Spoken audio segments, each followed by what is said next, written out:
છે। રાજસ્થાનના જયપુરમાં આયોજિત વોક સ્ટાર કોમ્પિટિશનમાં મલ્લિકાએ મિસ વોક સ્ટાર મુંબઈનો ખિતાબ પ્રાપ્ત કર્યો છે। મળતી માહિતી અનુસાર તેઓએ મિસ ડાયનામિક વોક સ્ટારનો ખિતાબ પણ જીત્યો હતો। મલ્લિકા બાળપણથી જ સ્ટેજ પર પરફોર્મ કરતા આવ્યા છે અને નેશનલ સ્કૂલ ઓફ ડ્રામામાંથી તેઓએ કોર્સ કર્યો હોવાની માહિતી પણ તેઓએ જણાવી। 5 વર્ષ સુધી તેઓ દ્વારા ભરતનાટ્યમ શીખવામાં આવ્યું અને ઘણી બધી જગ્યાએ તેઓએ પ્રદર્શન પણ કર્યું છે।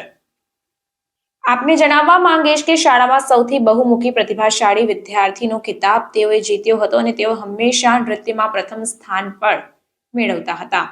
તેઓના પરિવારજનો વિશે વાત કરીએ તો તેઓની માતાનું નામ મેનલ ભટનાગર છે, જ્યારે પિતા રાજીવ ભટનાગર અને ભાઈ સ્પંદન છે।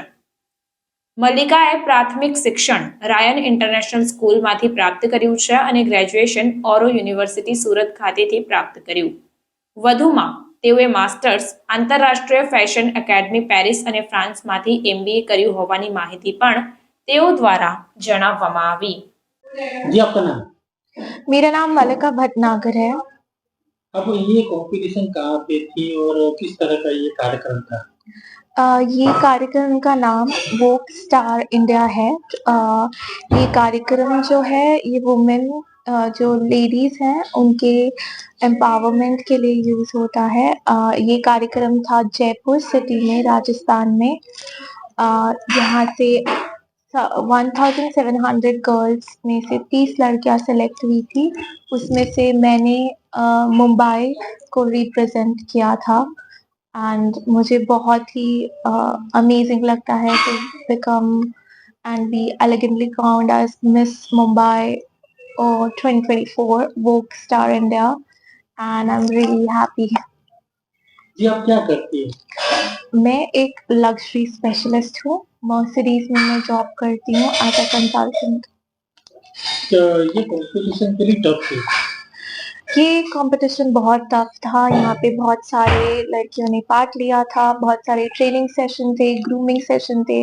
हमें इंडिया के सबसे number 1 Adam Woodham Andy Woodham से हमारा करवाया गया था training session and ramp walk की कोरियोग्राफी, और बड़े बड़े डिजाइनर्स आए थे। उनमें ऑट क्यूट्योर गाउन थे, उनको कस्टम मेड डिजाइन दिया था। हम लोग का थीम था मिस्टिक एम्प्रेस।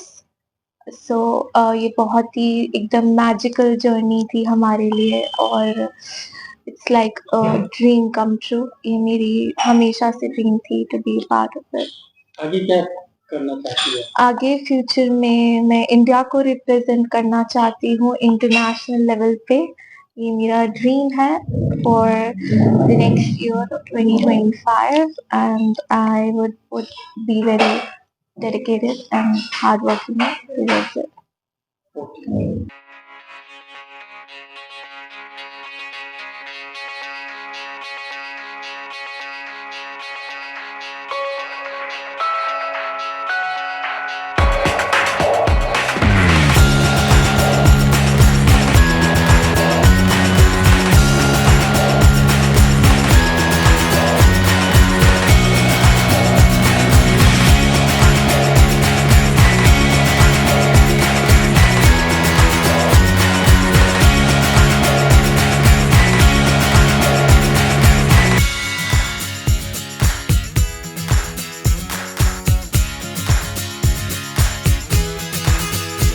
સમાચારોની ઝડપી અપડેટ માટે હમણાં જ સત્ય સ્વરાજ ન્યૂઝ ચેનલને લાઇક, શેર અને સબસ્ક્રાઇબ કરો।